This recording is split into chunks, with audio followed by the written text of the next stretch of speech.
بسم اللہ الرحمن الرحیم الحمد للہ تعالی والصلاة والسلام علی رسول اللہ صلی اللہ علیہ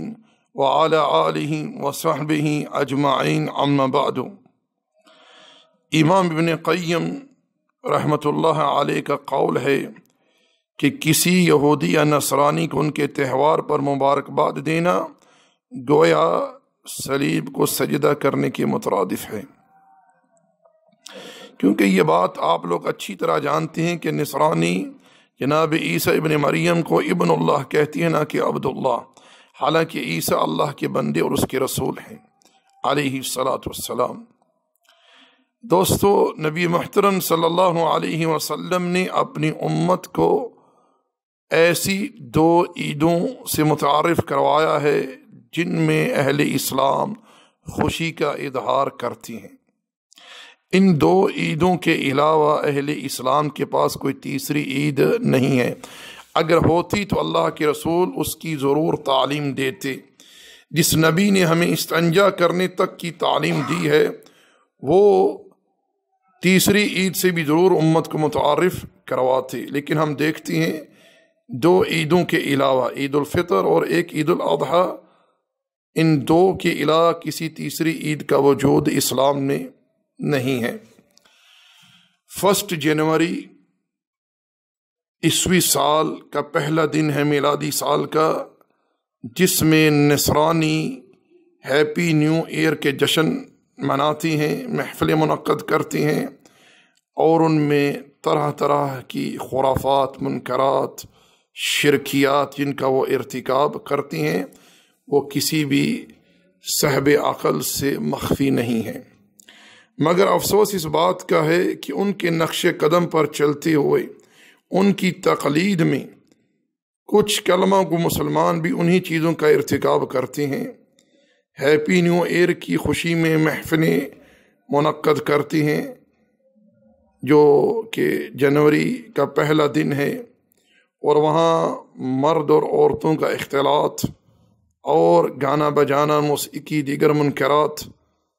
اور پہلی بات تو یہ جو سب سے اشد ہے وہ یہ کہ یہ فعل ان غیر مسلموں کی تقلید میں کیا جاتا ہے،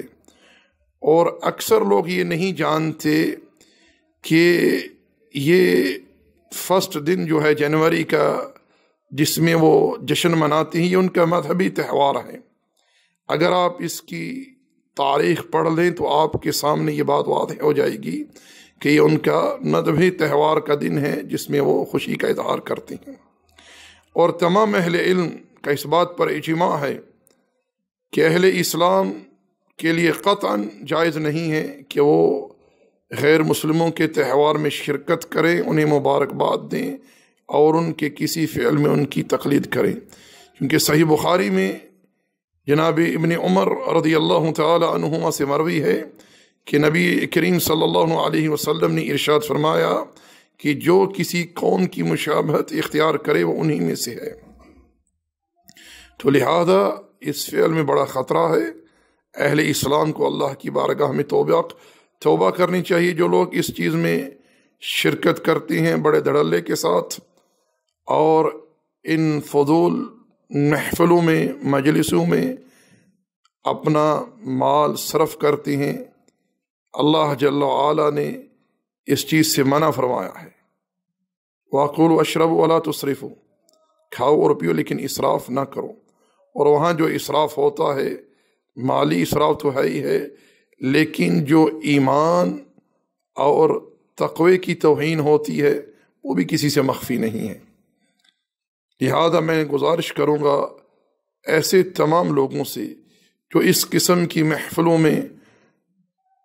مال خرچ کرتے ہیں، اپنا وقت خرچ کرتے ہیں، ان کو چاہیے کہ وہ مال اللہ کی راہ میں صدقہ کریں، جو کل قیامت کے دن کے کام آئے گا۔ اس زمین پر بہت ساری جگہیں ایسی ہیں جہاں اہل اسلام بھوک پیاس سے مر رہے ہیں۔ ہمارے شامی بھائی کس آزمائش سے گزر رہے ہیں ہم اچھی طرح جانتے ہیں۔ عراق میں اہل اسلام کے لیے کیا مشکلات ہیں ہم جانتے ہیں، کشمیر میں، بورما میں اور دیگر جگہوں پر جو کچھ اہل اسلام کے ساتھ ہو رہا ہے وہ کسی سے مخفی نہیں ہے۔ تو میں کہنا چاہوں گا کہ اپنا اموال ان لوگوں کی مدد میں خرچ کیجیے اللہ تعالیٰ کی خوشنودی کے لیے، اور اللہ جل وعلا کا شکر بجا لائیے کہ اللہ تعالیٰ نے ہمیں امن جیسی نعمت عطا کی ہے۔ اور شکر اس طرح نہیں کہ ہم اللہ کی نافرمانی کریں، اس طرح کی جو ہے محفلیں منعقد کریں جو کہ یہود و نصارہ کی تقلید میں ہیں، اور وہاں دڑھلے کے ساتھ اللہ تعالیٰ کی نافرمانی کریں، گانا بجانا، اختلاط اور دیگر منکرات کا ارتکاب کریں، بلکہ شکر بجا لانے کا طریقہ یہ ہے کہ اللہ جل وعلا کی تعریف کریں، اس کی بارگاہ میں توبہ کریں، استغفار کریں، اللہ تعالیٰ کی حدود کی حفاظت کریں،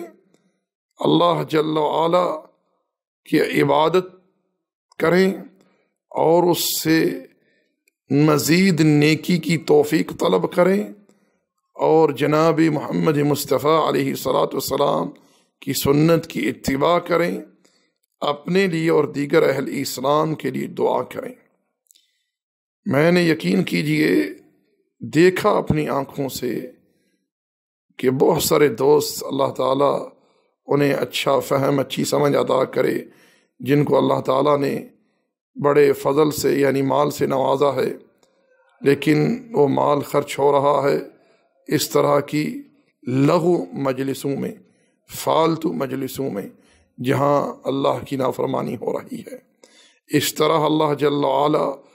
مال سے برکت ختم کر دیتا ہے، کیونکہ گناہ جو ہے یہ انسان کی زندگی، اس کے گھر، اس کے مال اولاد سے برکت جو ہے یہ ختم کر دیتی ہیں۔ اللہ جل وعلا نے ایک جگہ ارشاد فرمایا، ظہر الفساد فی البر والبحر بما کسبت ایدی الناس لیذیقہم بعض الذی عملوا لعلہم یرجعون۔ خشکی اور تری میں جو فساد برپا ہوتا ہے یہ لوگوں کے ہاتھوں کی کمائی ہے، تاکہ وہ رجوع کرے اپنے رب کی طرف، پلٹ آئیں اللہ کی طرف۔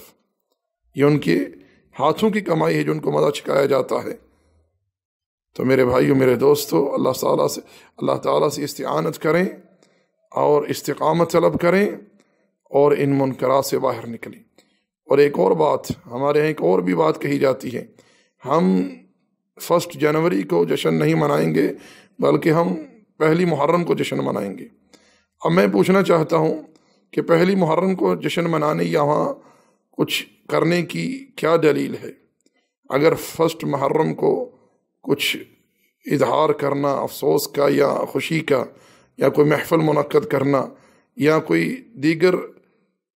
فعل کرنا، اس کی کوئی اصل ہوتی تو اللہ کے رسول امت کو ضرور بتلاتے،